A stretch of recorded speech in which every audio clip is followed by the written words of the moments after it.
Welcome to episode 43 of Redesigning Cities, the Speedwell Foundation Talks at Georgia Tech. I'm your host, Ellen Dunham-Jones, a professor in the School of Architecture, where I direct the MS in Urban Design. Before we get to today's talk, I want to ask you to take out your phones and invite you to next Monday's episode. We'll be closing out season 7 of Redesigning Cities with noted author and futurist Anthony Townsend from Cornell Tech and Georgia Tech's own Deborah Lamb, founder and director of the Partnership for Inclusive Innovation.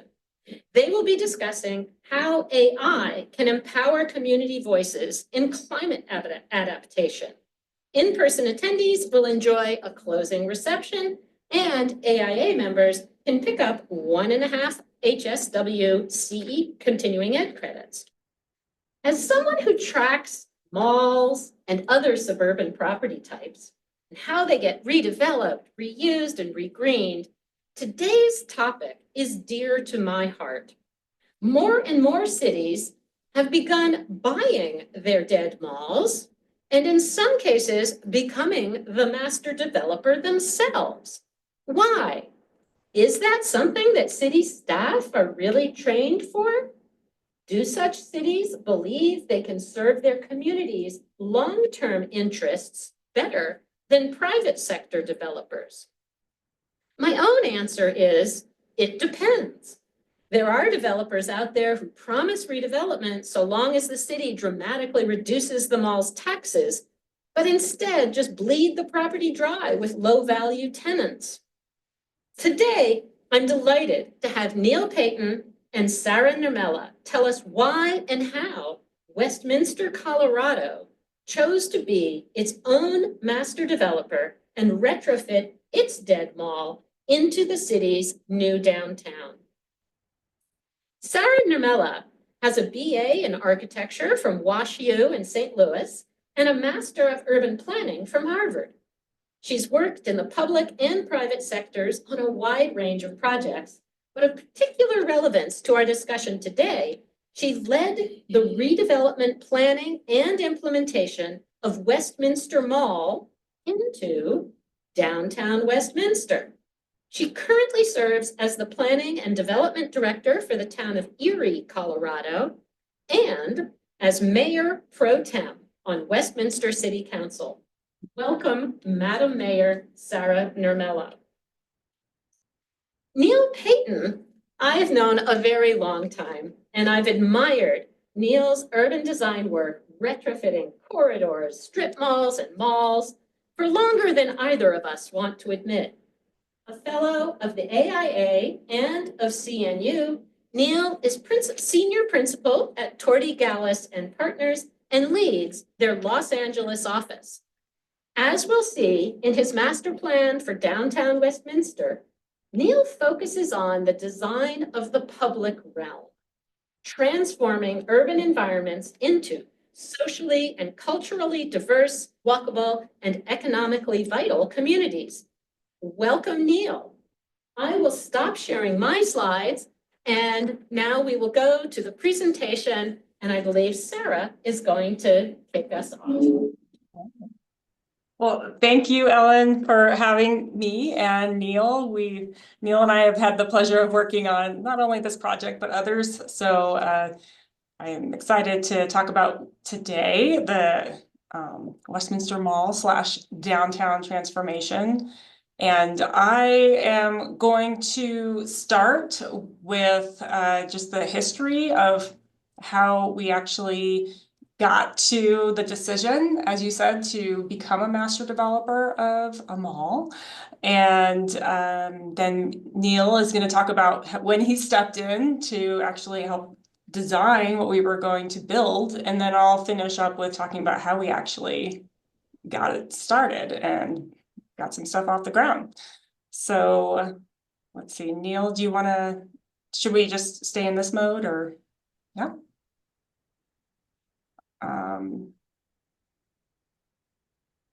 Is it letting you progress slides? What are you seeing? I see the presentation in the oh really? Okay. non-presentation. So That's too bad. We're not seeing it full screen. I get that. I think, Yeah. let me go back, hold it, because it shows up on my screen that way, but Huh, okay. there you go, hold it. Let me just, You just minimize the little well, slides I'm on the gonna, left. yeah, I'm gonna.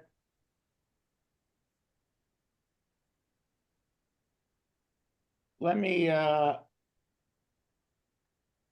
okay, let me go to share again.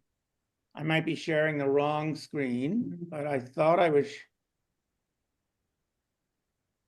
share this.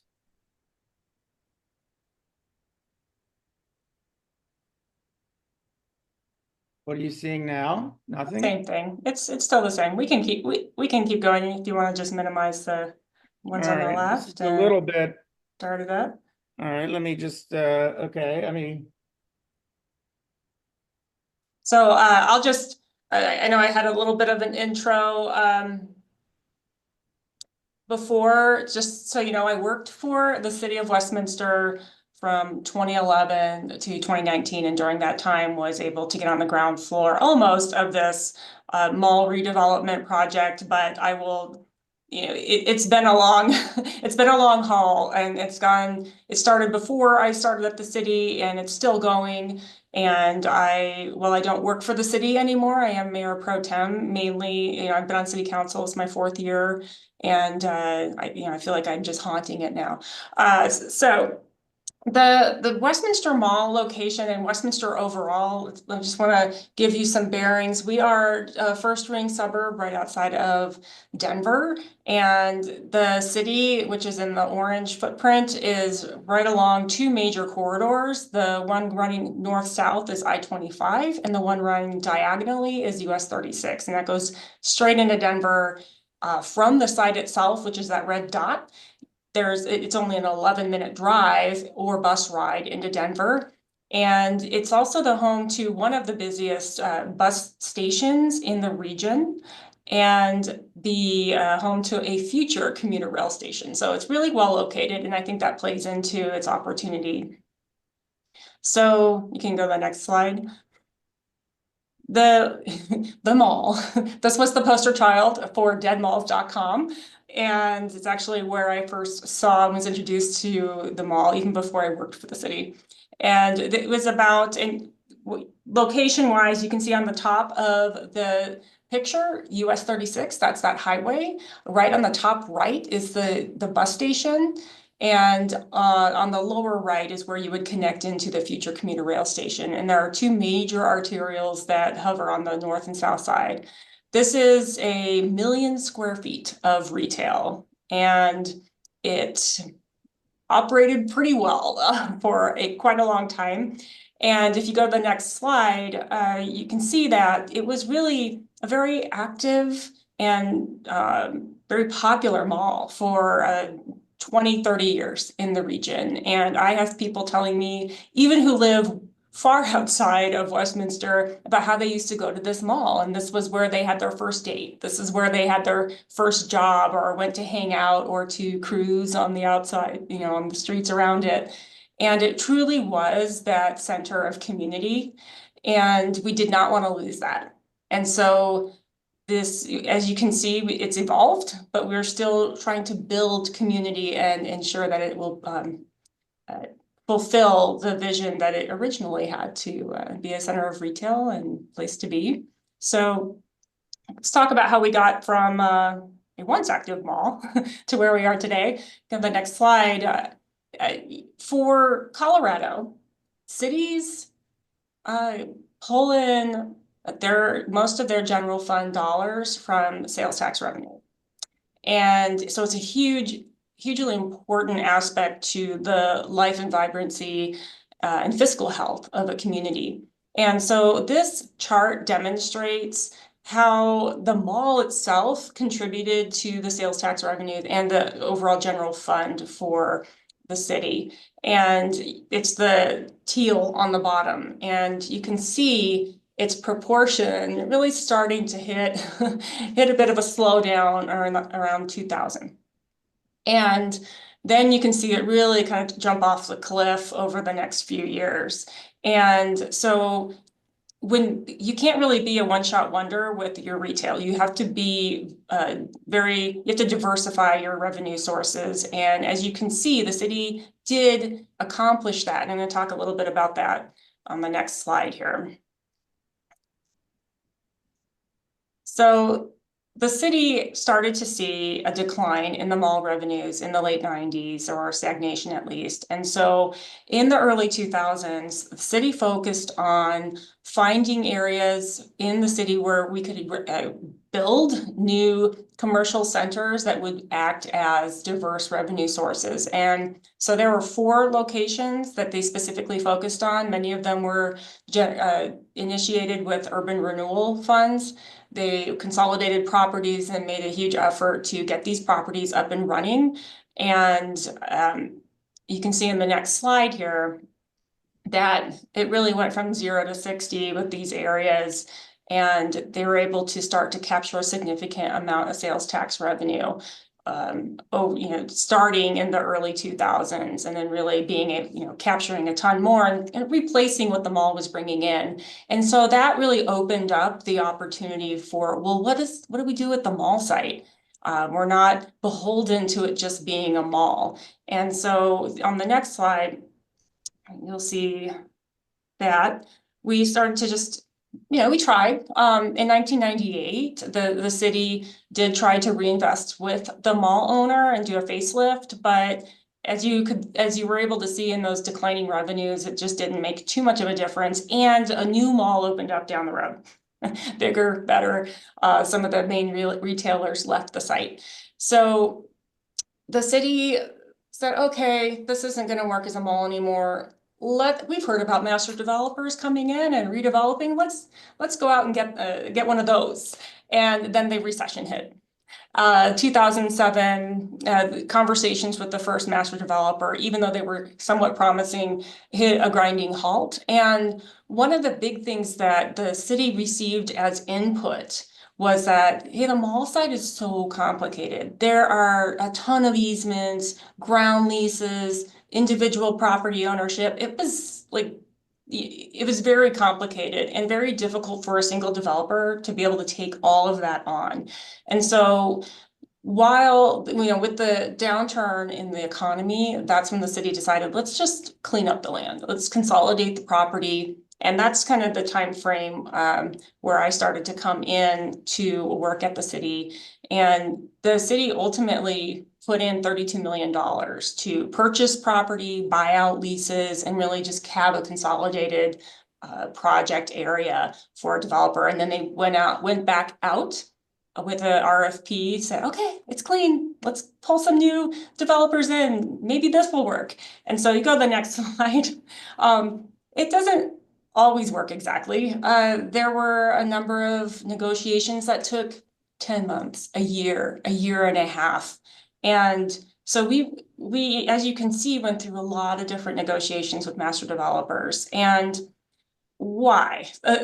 So often what would happen is you start to date, you think you really like each other. And then you go and meet the parents, i.e. the banks. And the banks are really what kind of ultimately decide for that master developer, what are we actually going to let you finance and build? And by the time you get through that negotiation, there's it's the vision alignment often gets lost. And so we had a lot of plans, we had a lot of visions, but when they started to get down to, well, what's phase 1? What are we going to get? And city's still putting in a bunch of money, and phase 1 would turn out to be, well, we're going to put some big boxes on. All right, start there. And some townhomes around the entire site. What do you think? And so by that point, it was kind of like a Pinto, and it was not what we were looking for. And so for the amount of money that was going to go into the project, the city decided in 2015, we're going to do it.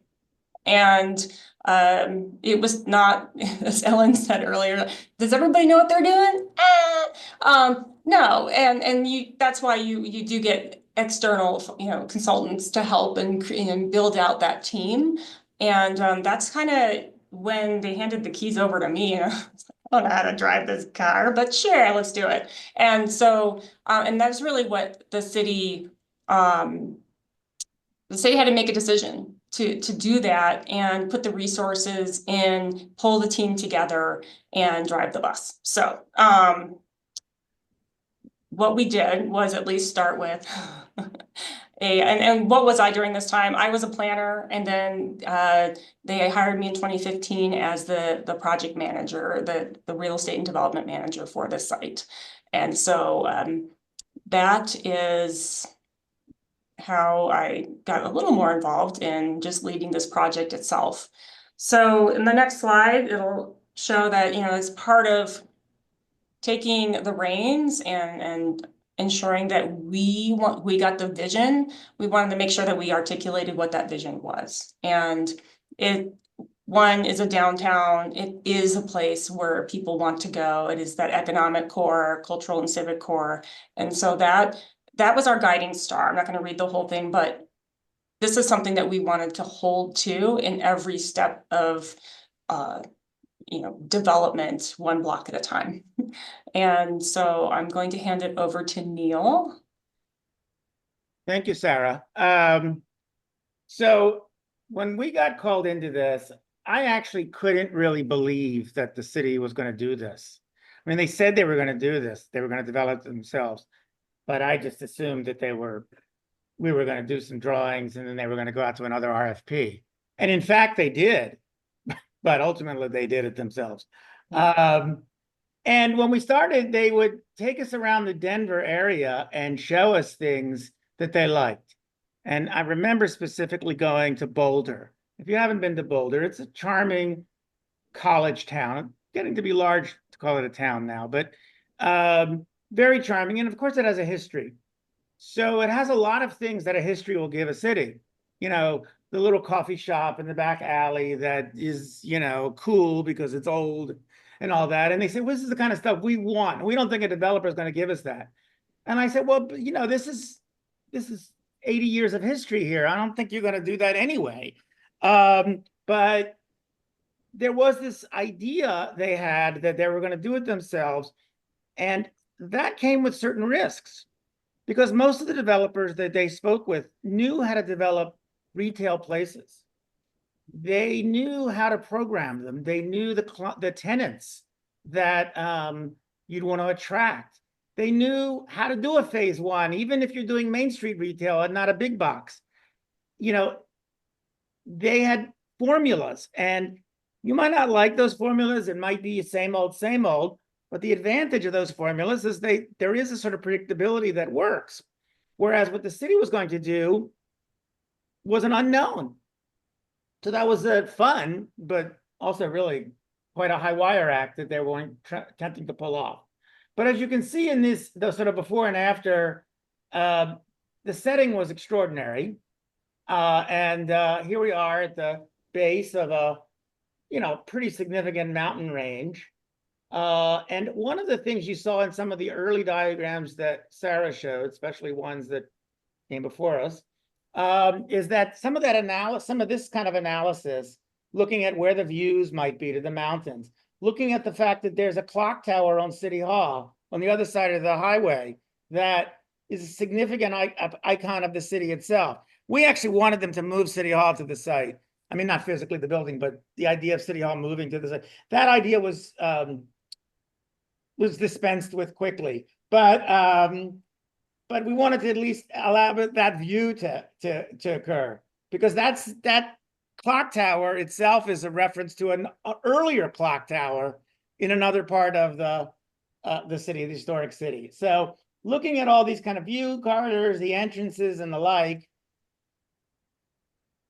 and then recognizing that the city has really one significant thoroughfare. I mean, there's a lot of thoroughfares, but one sort of major thoroughfare, which is called Westminster Boulevard, which really connects all the way through the city from the northern sort of edge of the city at a development they have called Promenade, which developed way before this, not way before, but somewhat before, and came to the edge of the site and then changed its name and wrapped around the site. And the first thing we realized is we didn't want to wrap around the site. We wanted to come through the site. We wanted to engage that street to be engaged within the site, to control the street, both edges of it. And because there was a potential, and there is a potential future rail station at the southern edge of the site, the idea of connecting this Westminster Boulevard, which we wanted to rename Westminster Street as it got into the site, that idea was also dispensed with quickly. Still Westminster Boulevard through the site and leading to the eventual train station itself. So this now became an authentic main street because it really was would be the main street in town. So that's what you're seeing here. That red line indicates that through the site, you see that yellow line is the train line. There are two circles here. The one circle is a 10-minute walk around that future train station, but the other one shifted slightly to the right and up is around the BRT station, which was just about to open, is now open on the site itself. So you already had a pretty high quality transit, which will be supplemented in the future, it is hoped, with a rail transit. So this is the site we inherited when we started in 2013. You'll notice a couple of tiny gray spots, gray buildings. One of them is an existing J.C. Penney. Weirdly enough, even though J.C. Penney was bankrupting, collapsing all over the country, this particular J.C. Penney was doing very well, which is an anomaly because they tore the whole mall down around it, and it was still doing fine, which is weird. The other gray building of significance on the site is a bowling alley, which the city did not acquire. So we had to work around that, which is always interesting. So here is that evolution I just spoke about, bringing that Westminster Boulevard through the site, and then adding a set of diagonal streets, which were both in line with the view of the city's clock tower across the highway, but also in view of Mount Evans, which is a significant peak to the southwest and a kind of iconic wayfinding piece for the area. We then added a parallel sort of Greenway Boulevard, parallel to Westminster Boulevard, modeled after some great European boulevards in which the green in the middle isn't just a green, it's actually an occupiable space that allows for walking and biking, etc. And on the lower image here is what our view of this might be. Don't think it has the espresso bar there yet. With a set of dedicated public spaces. So at the edge of the southern edge of the site, along one of the major arterials, is a drainage ditch, which we kept calling a stream or a brook, and we kept being told, no, it's a ditch, which sounded less nice, but it's what they call things there. And water in Colorado and in many Western states works a little differently than you might be familiar with in the East. Water rights are owned by people, by entities, by companies. And so this ditch, the water in this ditch is owned by someone, not the city of Westminster, but someone else. I don't know who, but they own the water. And so that ditch is like you can't touch that. And it seemed like an odd front door to the site, but it was what we had. There was also a plan, and now been implemented, for a bike trail all along this highway. And that bike trail extended all the way, I think, from Boulder to Denver. I don't know if it's complete. It's certainly complete through the site, though, and is really used quite a bit from my understanding. So that was a cool thing to have on the eastern side of the site. So here you see basically those lines that I showed you earlier turned into streets and greenways, ultimately into a public space network, right, of both naturalistic greens and highly formalized greens, and ultimately to a plan that you see represented here in the buildings in orange. You can see that we wrapped the J.C. Penney with other buildings, including a garage. And that was an interesting thing. Just a little aside, J.C. Penney was at first not interested in seeing their building wrapped up and hidden. But the good news was I had done a tour of the inside of their building, And I had noticed that the place where a pedestrian bridge from the garage would extend over to the JCPenney on their second floor was currently the site of their boys department. Now, I know that boys departments are the worst performing places in any department store. I know that because in my 20s, through my 20s, I shopped in the boys department because I am of small stature. And so I know how they're configured in stores. And I knew that when we introduced a new entrance to what was currently their boys department, we'd be turning the worst spot in the store into the best spot in the store. And that actually was a very convincing argument to the JCPenney folks. And it got done that way. And it's still operating, right? As a, Sarah, it's still going, right? Yep. Good. Yeah. So there it is. That's the plan and early models of it. One of the things that we look at whenever we're doing any suburban retrofit is something we call intersection density.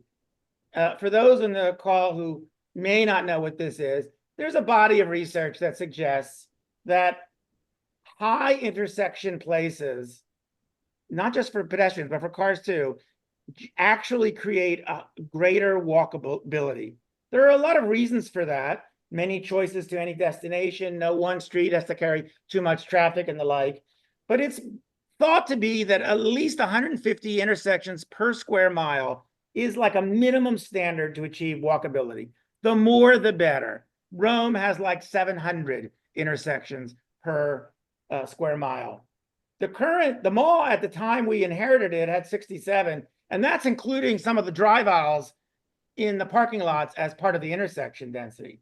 Our replacement plan has 355. So here's an image of one of the main public spaces as we first conceived it. It's a little different now, but generally that.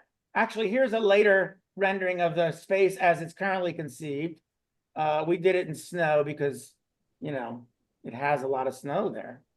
So places have to work in the winter as well as the summer. And here it is, not quite complete because there's a building on the end, not there yet. But as you can see, wow. I mean, that is no mall anymore.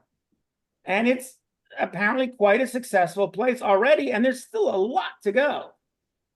So here's some of those spaces. Here on the right is that ditch, that drainage ditch. This is now the front door, and it looks pretty nice. You see an effort at creating a kind of streetscape.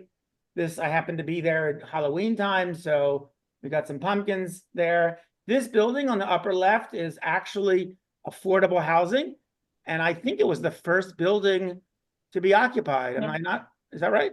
It's the first one to start construction and first residential to be occupied. Yeah, great. So, and you see another image of that on the lower left, where you also see some of that Greenway Park that I spoke to earlier. One block of that has been implemented.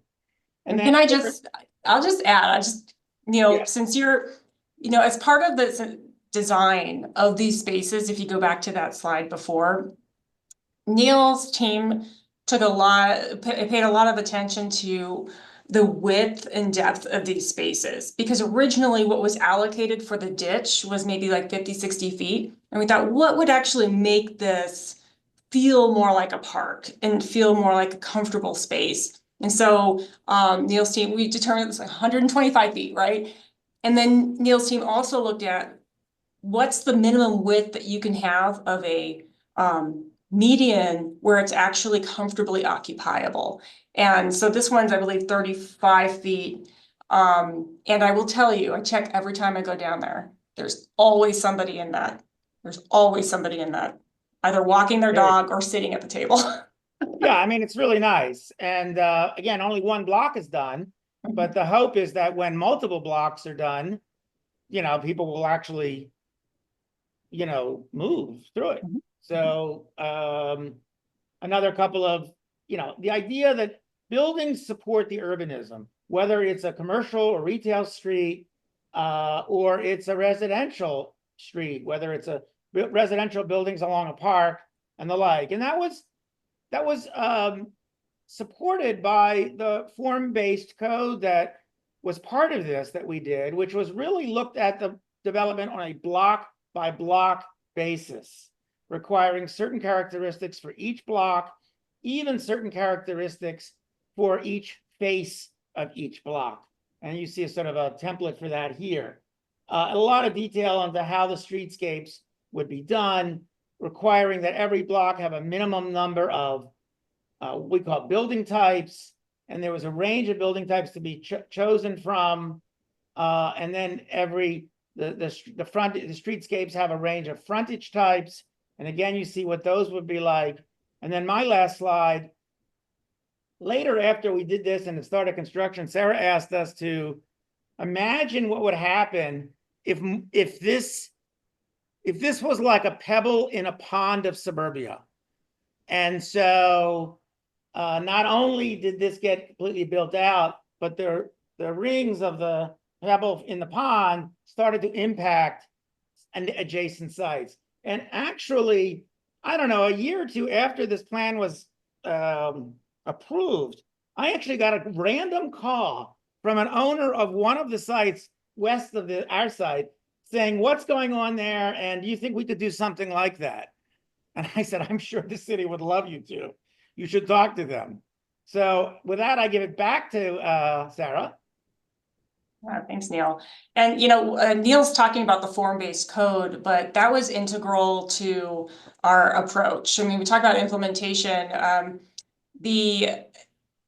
What we decided to do with the site was to actually zone it and create. We actually, for the city, there's not really a thing called a specific plan in the state of Colorado. It is a tool that is used in California, and these specific plans are in a plan with policies, but it also has the code within it. And so we adopted that. Neal's team wrote that plan and we adopted it, and that's been the guiding document for you guys development. Changed the law in Colorado to allow this kind of right? Well, we created our own. We're a home rule city, so we were able to oh, you were able to do it on your own. Okay. We did what we want. Okay. So the now that we had a plan, what do you do with it? And how do you actually jumpstart a dead real estate market? And it was it was dead for retail, but it was also non-existent for office, for hotel, for residential. Nobody, no banks, no one believed in the site. And so not only did we have to figure out how to attract developers, we had to also sell people on that, this risk. And so it did have a history of being a strong site in the past, so we had something to work with.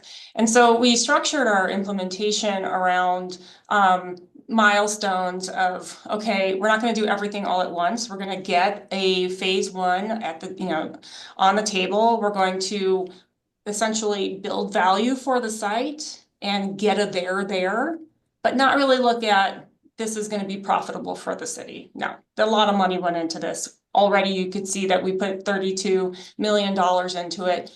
We also brought in another, we took out $40 million of certificates of participation to build the infrastructure. And that's everything from below ground, the sanitary sewer, the water lines, and upgrade the streets and the street lights, and to fund a parking garage, as well as the central square that you see there. So $40 million plus 32, so getting a good start there. And that was just the first phase. And then the second phase, which we're kind of trying to get to wedge ourselves into, is to build an employment core. But, raise your hand if you've seen an office building be built lately. And then finally, the long term is just maintaining the vibrancy. And I will say that this downtown has taken a bit of life on its own. We have a downtown business association that started with the businesses that are located there. So it's very nice to see that it's taking the energy and kind of moving forward even in the private sector. So really what we had to do, if you go to the next slide, is put money in. They mentioned how much money was already in the site when we were just trying to wave at developers and get them to come over.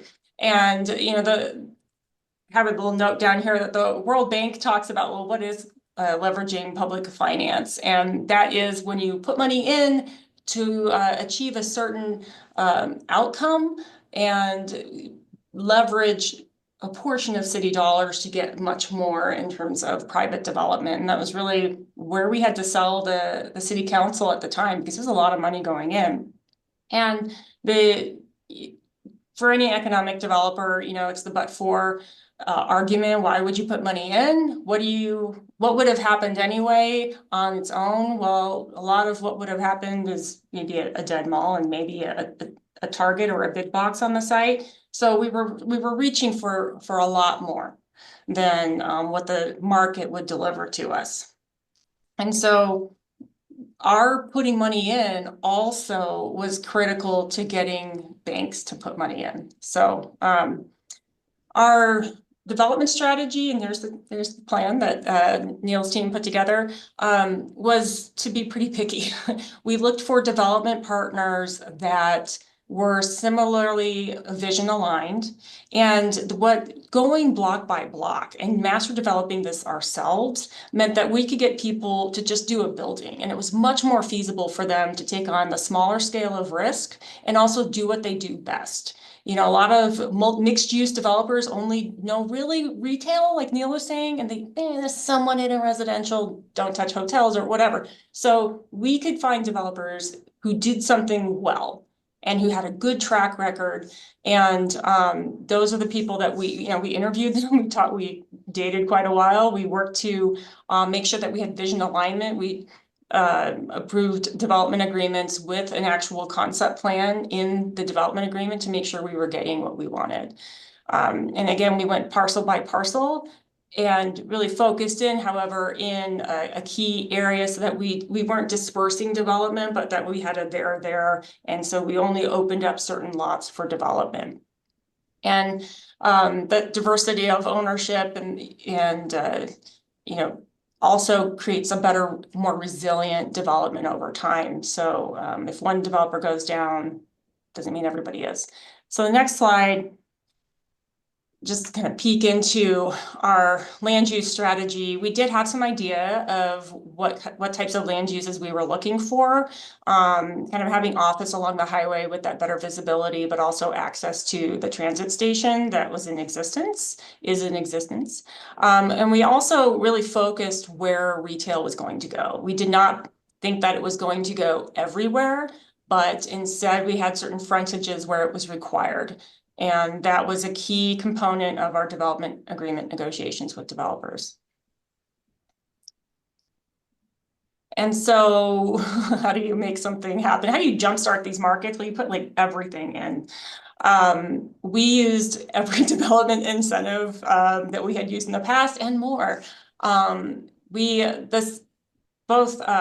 land is actually owned by the Westminster Economic Development Authority, and the city is also a partner in these projects. And so we used just money, kind of just put some money in with different ways of kind of capturing that money. Either it was just put into a project to get the type of form we wanted. So for one of our first projects, we wanted structured parking and underground parking. That wasn't penciling market wise for us. So we did put money into those projects. Some of them we have profit shares with, others it was a loan, sometimes a forgivable loan. We used fee and tax rebates. We utilized our parking garage to actually leverage that so that we could build the affordable housing project around it, and we use the circulation cores of the parking garage to serve that for the affordable housing project. We put in streetscapes and alleys for some of the projects, so that extra cost we were able to do with our provide infrastructure, and then we priced the land to make it feasible for developers to come into the site. And in not only did we have to get the developers, but we had to help fill those initial retail spaces.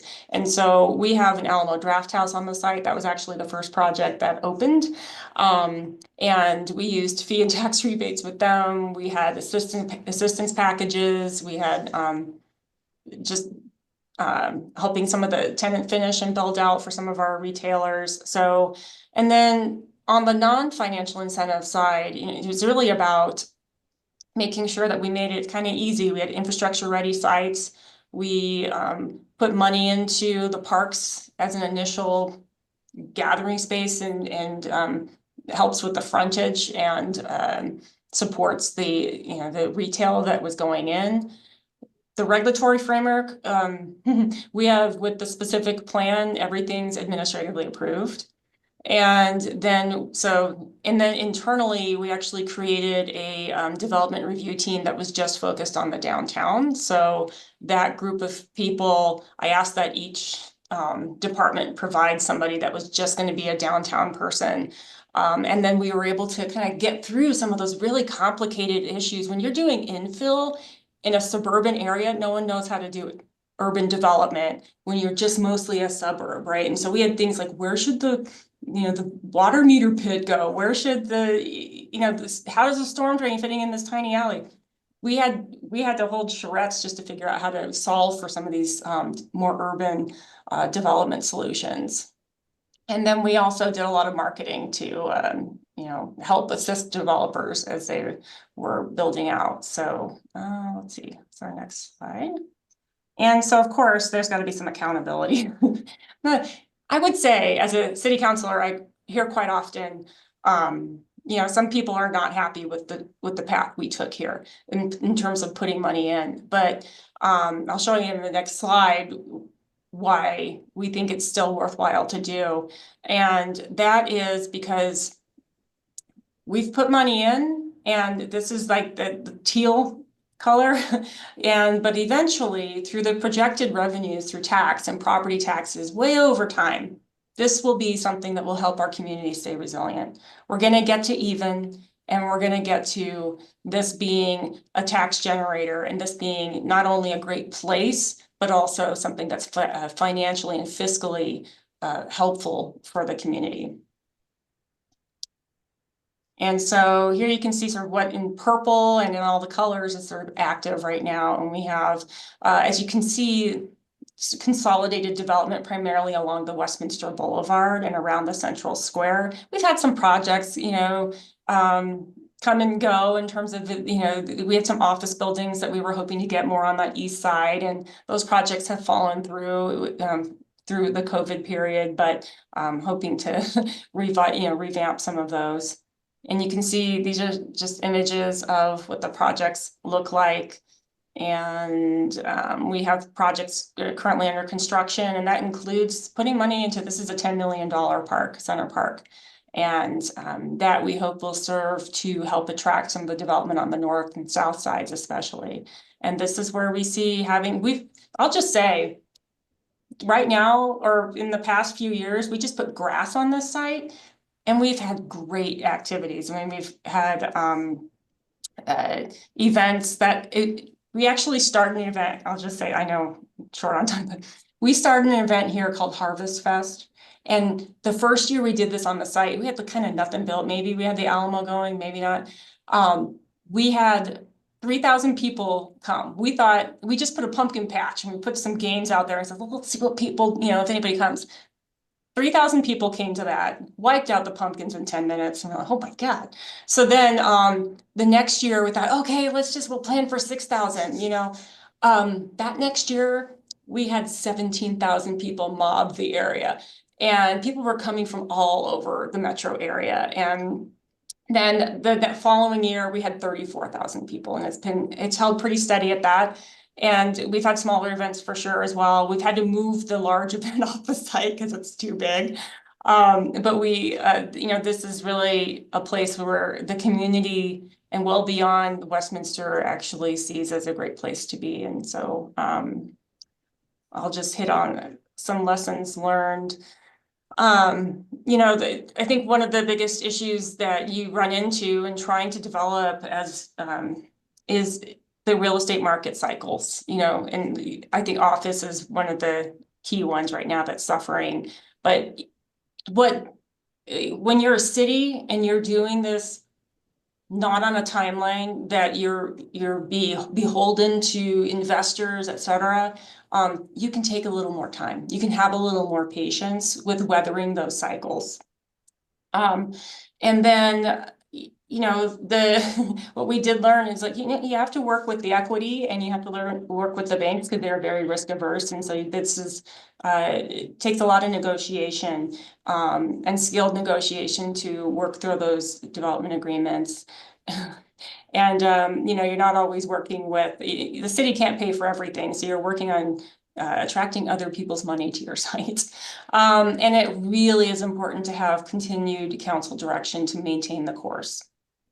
That is crucial. Maybe that's why I'm on council. We don't know. And the opportunities here is that you as a city doing a master development, you can maintain the control over what your project is going to look like, what developers you're working with, the pace of the development, the timing of the investments, and it also lets you get what you want, what's important to you. So we have affordable and workforce housing here. We're able to make sure that we are providing civic spaces and uses, and that's key for us. So, and the design is very important. So I'll end with that. There's so much more to this story, but there you go. Right, awesome. So Neal, if you can stop sharing. Okay. And I know you can't really see my face. We don't have a close enough camera in the classroom, but I can see yours, and I do have some questions. So, and then I want to encourage anyone online to please use Slido to. Have I managed to stop sharing? I don't know. Yep. Okay. Yes, you have. Thank you. Thank you. Thank you. So, and anyone online, go ahead to, and in person, use Slido to post your own questions. But I'll start with one. I mean, that's a fantastic presentation. So helpful at really, I think, helping the architects in the room, the planners in the room, both understand, the urban designers understand just the realities. And I think that public sector side and the design side just was incredibly great lessons. I know much of what I really appreciate also about this model that you've shown, and I think you hit on it a lot there at that last slide of kind of the benefits to the city. And there are a lot of them, but one in particular is I love how by releasing particular lots to different vertical developers incrementally, it allows for that much more variety in the architecture, in the tenants, than one developer controlling the whole thing ever would. Now, if there had not been a form-based code, it's possible that process might have just led to a real mess. Maybe it would be a delightful organic mess, but maybe not. But with the code, it seems to allow for, a little healthy design competition between developers, a somewhat more organic form of city building. And I love all of that. So first question, based on that observation, Neal, how did your code balance control over what would be built, but also encourage creativity? Sure. How did Well, you guys write the code for that? We didn't talk about style at all. There's nothing in there about that. So it is about, I would say, really basic things. We wanted to make sure there was a certain variety of building types. And by that, I also mean where you enter how you enter a building, the massing of the building, etc. And a certain variety of frontage types, basically how this pedestrian and the building meet. And those were the most important things. And after that, we said, well, okay, you know, do what you want to do. Now, the reality is that Sarah and my guess is others weighed in heavily with individual developers on what they were doing. So there's stuff like the Alamo Draft House. I happen to know Sarah worked very hard with the developer there to get that project. That wasn't in the code. I mean, you could have done a much dumber building, but it also, so the city also exercised a lot of design there as well. But for example, in one of those images you saw along the park, along the ditch park where the drainage ditch is, it's actually a very long building that's broken into a set of masses. There's even like these townhouses that look like they have these red frames around them, and another part that's just sort of a brown brick, and another, and that was all one building, basically, one developer. And what we were worried about is one developer is going to do a big 5-story wall or 4-story wall there. And we didn't think that was such a good idea. And as a result of the code, you got these parts. I don't necessarily love all the parts that have been built in Westminster. I like some, I don't like some others, but that's the way all cities are. I figure that's good. And so that's really how that came to be. So, And Sarah, how do you and Westminster residents think it's all turning out? Are there requests to either dial up or dial down either the control or the creativity, or do you think that it's hitting right? you know, I think one of the things that, well, one, you can have a form-based code, but if you're doing this yourself as a city, you have to have a design Nazi, I'm sorry, but you do, on the other side.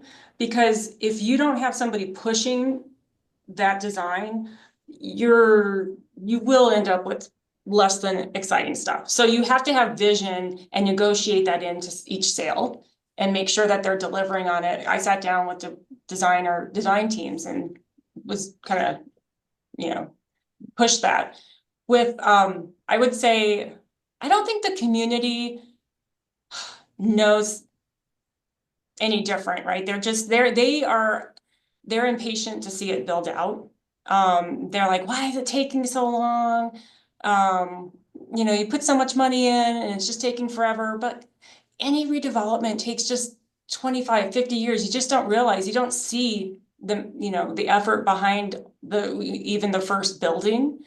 And, I would say though, new people who have newly moved to Westminster, they just think it's always been there, and they ask, how old is the Alamo? That's gotta, how long has that theater been there? Like, it's, I don't know, 5 years. But so I think it has, people are adopting it. They're just kind of living in it. And I love seeing the coffee shop being mobbed. I love seeing that little park in front of our affordable housing development being utilized, and people are truly living there. And it's, you know, and like I mentioned, the business association, it's moving along. That's great. I also really appreciated, I mean, understanding all of the challenges of talking to the banks, getting, you know, doing this during the Great Recession it lasted a long time. But Then there was COVID. And yeah, exactly. Then there was And- COVID, and- and online shopping went through the roof. And what Sarah didn't mention is the Alamo Draft House opened, I think it was in February of 2020. Oh, And I remember being there for the opening. So a month later, COVID hit. So everything shut down a month after this building opened. So, you know, that was kind of a drag. that's rough. Oh, it's really rough. I know. I mean, but you Anyway, I'm still, sorry to like, interrupt you, Ellen. Sorry. not at all. No, the patient capital that a city has, as opposed to a developer who might at that point say, oh, whatever, we're bringing in a Walmart or a Costco or something, I don't, it's, Right. I think that there's some really great advice there for other communities.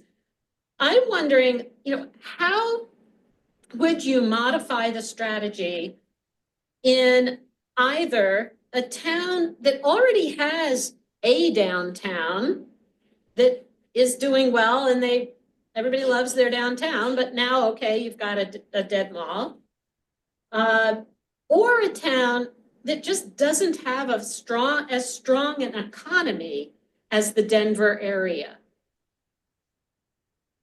How would you modify the strategy? Because I know a lot of communities, I'm sure, Neal, you've run into them, and I'm sure, Sarah, you do as well, that have a dead mall, would love to see it be redeveloped in a more urban, compact downtown kind of a manner, but they just don't have much of any, if any, population growth, and that's why their mall died. And Yeah, what would you advise?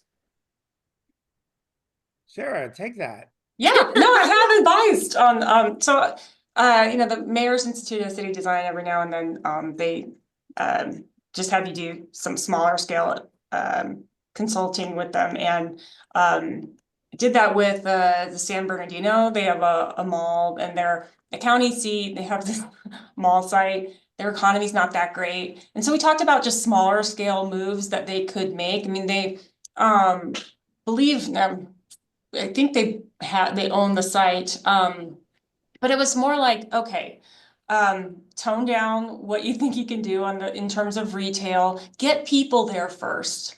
Get it to be a place where, one, people feel comfortable and want to visit. So we talked a lot about introducing some more tactical events and urbanism opportunities to just get people onto the site. Maybe it's a farmer's market, maybe it's just, it's something else that you start to do city functions at. And then start to invest on the edges to bring development in. It could just be townhomes to start, or something smaller in scale, that you don't have to start with 100% of your vision, build up to it. And that was kind of where we landed with that particular site, because it's placemaking, go ahead. Yeah. And you have to use I agree, you have to use the tools you have available. And, in the case of San Bernardino, which happens to be a place I know, the one thing they need is affordable housing, because it's in the greater LA basin-ish kind of area, and it's expensive, even though the city itself has serious issues. And I had remembered suggesting to them as well that they start with affordable housing at the edges, really good looking affordable housing, from a tradition that we've been established here now in the United States, such that you don't know it's affordable housing, such that it's placemaking.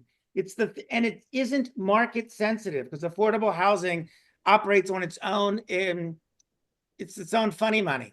So you establish a place out of that, and then you work backwards from that, which is, a way to do it.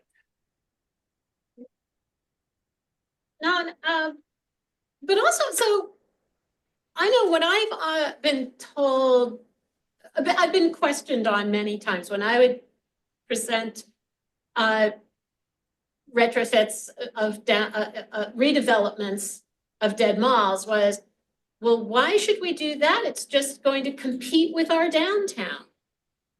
And the answer I certainly used to give kind of around the Great Recession time, but was that, June Williamson, my co-author, and I are very, very aware and sensitive to that one.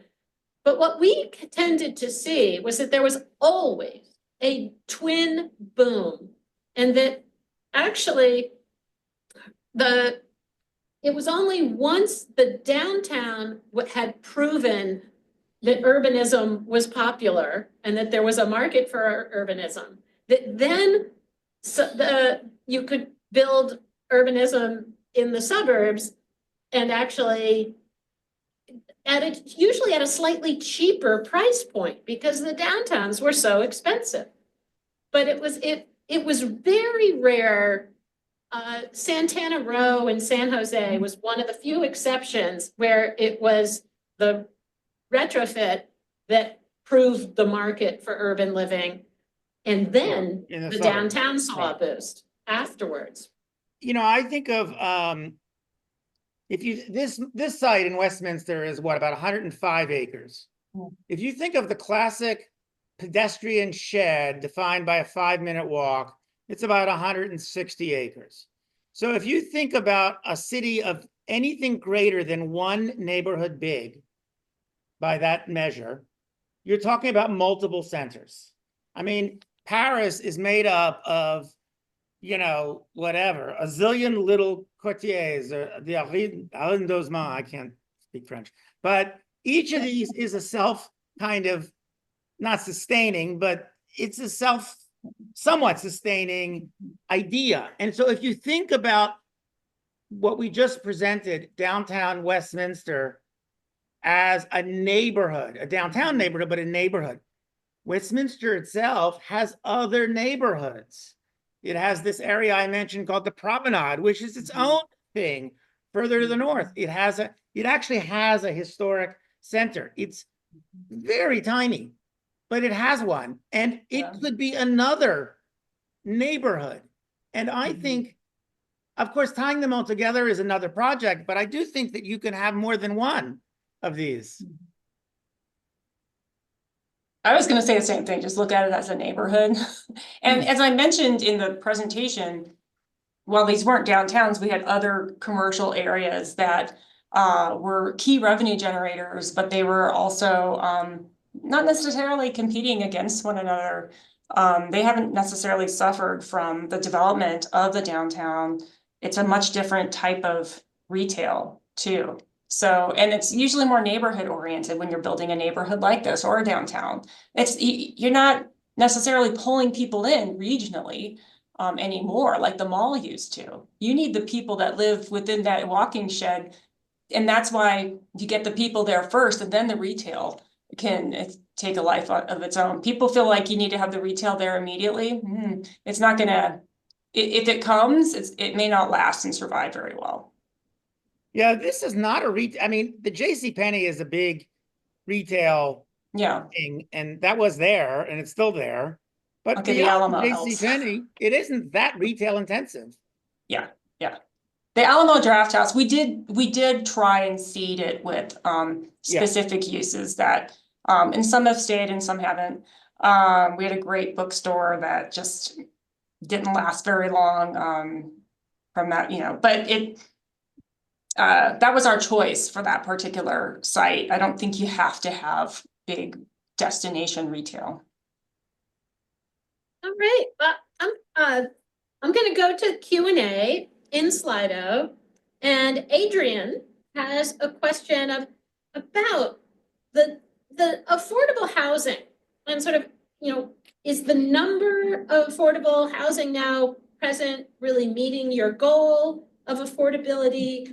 Were there real issues with the budget? And I'm curious too it does seem to me that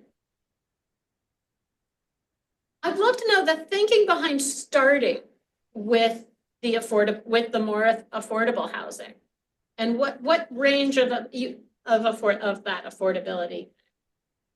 Yeah, we weren't afraid of affordable housing. In fact, we set a goal for the site of 20% of the units to meet that, and currently we're hitting that, and we have a few more projects that are coming in, so we'll be maintaining that percentage for a while, because we have over 1,000 units on site now.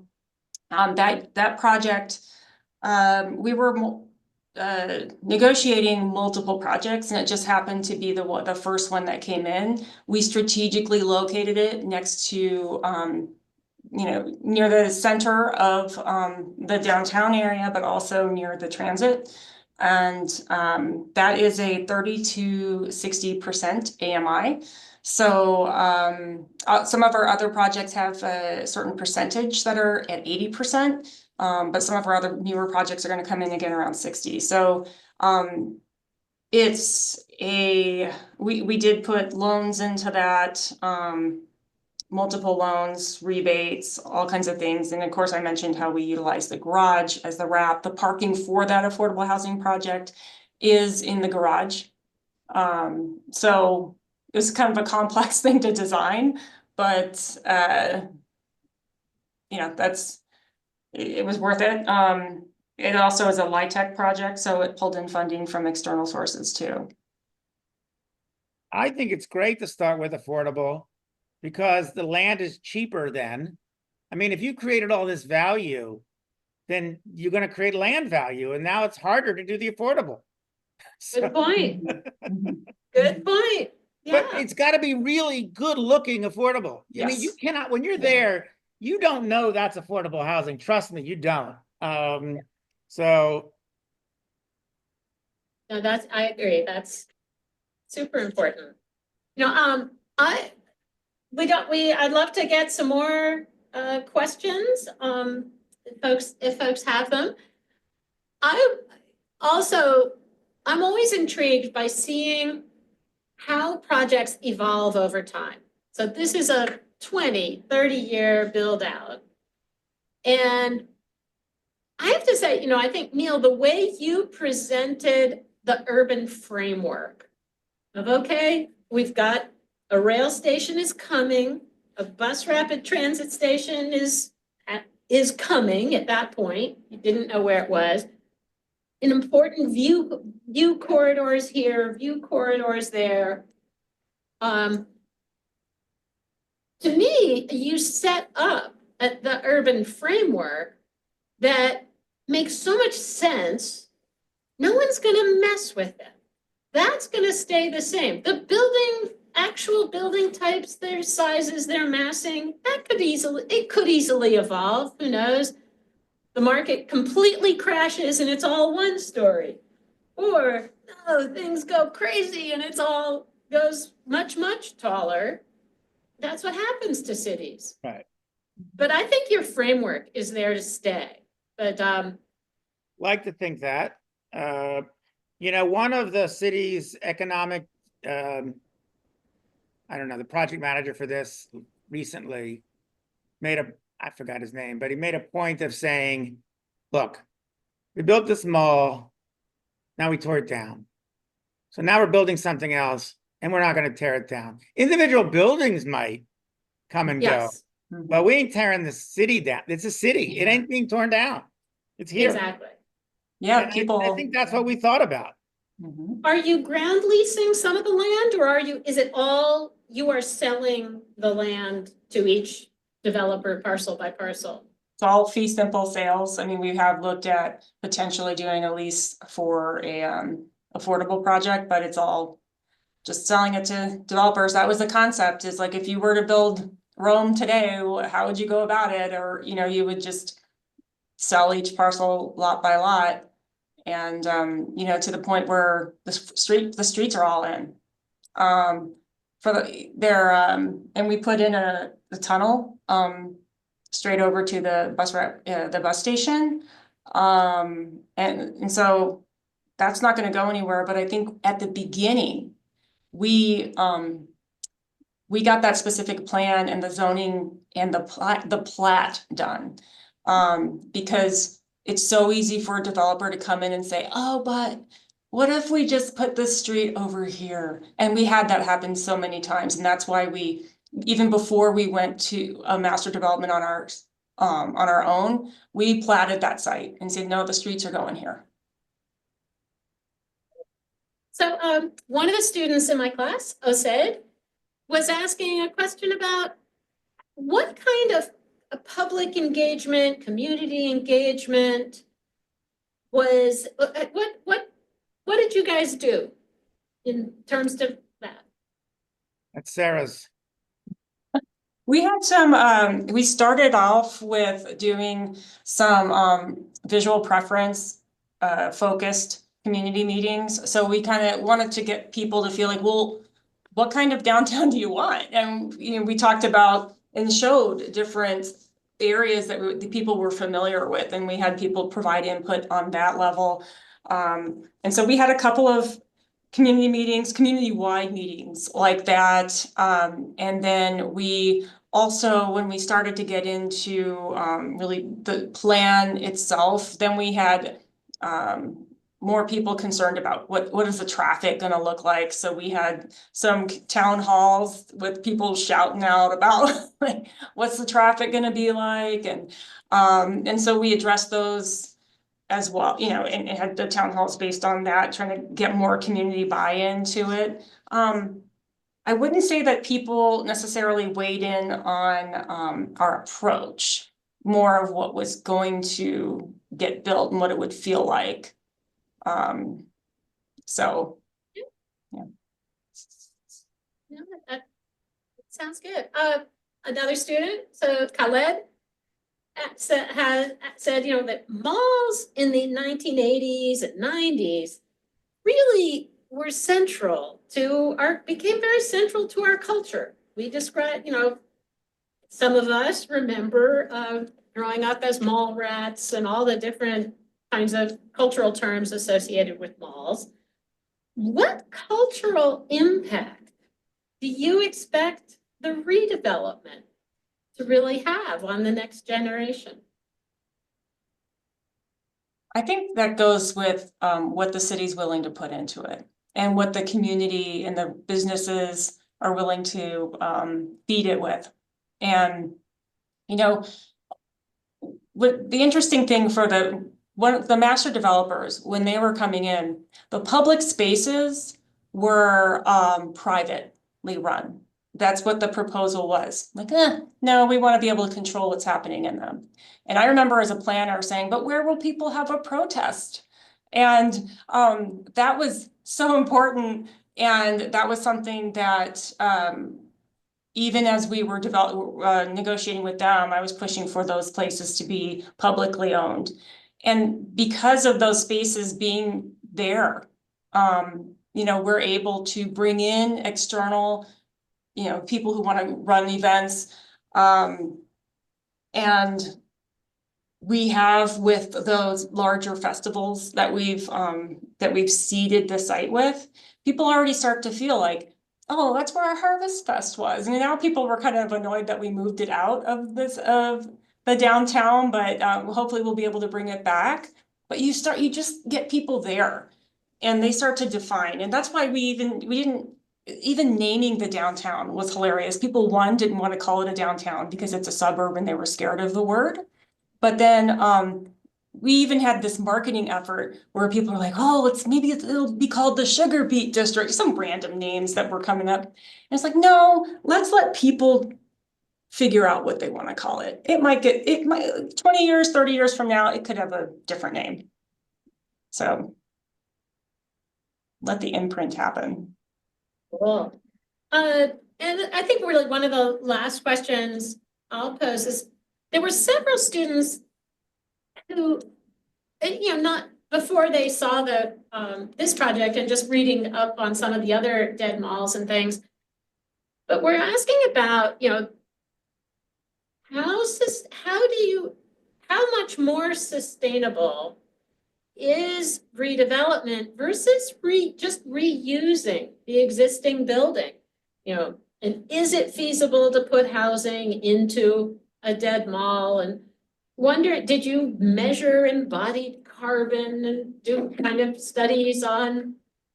Tell us about just the discussion about sustainability with this one. Neal, do you want to start? Well, I think you start with, first of all, I don't know how you would put housing in the mall. And we've actually looked at a department store building and somewhere else. And you would spend so much money. You got to put in infrastructure systems. You got to put in plumbing and lighting and all that stuff, kitchens and stuff, and then have windows. And the buildings are big. You can't use them all for the housing. They need light and air. So it's in a sense impossible. Or you'd spend so much that you'd better off building a new building. I think one of the most important things is assume that Denver is growing, the Denver metropolitan area is growing, and they need housing somewhere. And not everybody wants to be in downtown Denver for various reasons. So as the suburbs of Denver grow, where's the best place for them to grow? Arguably in compact walkable areas, such as we've done here. This is on a BRT line, it's on a future train line, and everything has been done to support bikeability, walkability, and the like. And if you think about the amount of energy we use in transportation, which is a substantial amount, it would seem like this is the first step toward making a sustainable neighborhood, a sustainable environment. Having said that, I know Sarah has a lot more that's baked into this, not just the walkability component. Yeah, one, even just demolishing them all, we recycled more than 90% of the content. But then every building is LEED Silver or above. And so that's a requirement that we negotiated into the development agreements. And so an interesting just tidbit is that we anticipated water use, for example, to be a certain amount for the multifamily buildings, but they're using 40% less water than we thought they would be. And that's important for Colorado and for a water constrained community as we are. We're not buying new water. And so anytime that we can get great conservation out of a site, that means that we can build more somewhere else. The city has electric charging stations on this curb, for example. Don't you have a fancy heating and cooling thing built into this? We were looking at that. We were looking at district energy, and we got so far down the road with a European company. It was ironically, we weren't building fast enough to make district energy work financially for a third party. And so while the city is big on we're using geothermal for our city hall complex, but we really looked hard at utilizing that, but it was just the funding, we spent a lot of money there, and it's just, we were hoping a third party could help get there. And maybe at some point, because we have that whole area on the east side, and we actually left room in the street sections, and when we laid out all the infrastructure, there's room for district energy to be placed there. That's really interesting. I hadn't thought about it, but yeah, by developing incrementally, a district system just doesn't make sense to build incrementally like that. So yeah, they need an ROI, they need a certain, amount of development to happen. We couldn't guarantee that. One of the things I think it's important to keep in mind in this, and I've just been thinking about it, that one of the hard things, and one of the reasons it's amazing this project is where it is, when you're dealing with a city government, every 2 years, there is half the city council is up for re-election. So every 2 years, there's a chance for this project to be derailed. And and it came close. There have been, I don't mean to embarrass you, Sarah, because you're on the council, I know, but you ran for this against somebody. So there have been times when people were elected who weren't so enthusiastic about this project. And had more of them been on the council at the same time, this would have been sold off to somebody who would have finished it up and done whatever they wanted. Well, maybe they'd have to have changes made, and so wouldn't have been that simple. But and there were many times I thought the project wasn't going to get this far. So the fact that it's still here and going is great. It's awesome. It's awesome. Thank you so much. All right, my last question. This one, I'm putting you guys on the spot. Georgia Tech is a top research university full of students who have to do research papers of some kind. I'd like to close by asking both of you to identify research questions or projects that you'd like to see the next generation tackle so that we'll all be even better equipped to redesign and retrofit our cities. Well, I certainly think, Ellen, you made a comment that many cities are doing this kind of thing. And honestly, I didn't even know that myself because I know. That many, but I mean, I think I can name about 7. Okay, well, that's That's- definitely more than that's me, than I can name. But I do think that there is, I don't know if this constitutes research, but I do think that there is something to be said for understanding the unique challenges that a municipality has to go through and how they can be solved. And in a sense, what the advantages and disadvantages are. I mean, Sarah actually went through that in the case of this particular site, but I suspect that it's maybe different depending on the state you're in, where different funding sources are available, different amount of power is available to the municipalities, et cetera. Relationships to developers, banks, et cetera, all of that would be, and then, I mean, coinciding with that, comparing that to what a private sector redevelopment of a mall goes through. I mean, that's a very interesting book right there. So that's probably too much for one thing, but I always encourage students to pick a research project that, yeah, what you're working on right now is just a little piece, but hopefully it's a question that you're interested in for the rest of your life, and it might become a book. Yeah. Even if not It's true.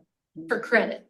I mean, there is a history of municipalities doing this, not malls, but development on their own. If you go back for centuries, as well as private sector doing it. So, sure. Yeah, and I think you could have somebody take a look at just what would have helped me more was to point to comps of what level of risk other communities are putting into projects like this. I did some research and and I had to use it in order to convince the council, like, hey, other people are doing this. What is leveraging public finance? And that's even my current day job, that's something that we are looking, we want something, and how bad do you want it? And how much risk are you willing to share with the private sector? And that's in some communities are more risk averse than others. I like to work for entrepreneurial cities. But Found one, yeah, definitely. yeah. Mhm. Wow. As a designer, if it's your designer, I don't know if this is research or not. It was the question I constantly dealt with, is working with a city on a project like this is really different than working with a private sector developer. And so I always have to think about the other hat with whomever I'm working with. So if I'm working with the city of Westminster, I'm also sort of suggesting, well, I think developers are going to probably want more of this than that. And you might want to err this way, but I know this is what you want, but it's not going to be what necessarily they want to do. Likewise, when you're working with a private developer, you're saying, well, I know you want to do it this way and it's whatever, but the city's going to want X or Y and whatever. And so sort of understanding that there are different kinds of clients there. And it takes you just can't go in with, this is how I do it. So. Yeah, no, super valuable advice. Well, I am afraid we are out of time. I want to thank Mayor Sarah Nurmela, Neal Payton, and all of our attendees. You've been listening to episode 43 of Redesigning Cities, the Speedwell Foundation Talks at Georgia Tech. A video and podcast of this event will be posted to the Redesigning Cities website eventually. Students have to get through, we're starting to get into the close of the semester, but there will be the editing coming soon. Okey-doke. So many, many thank yous to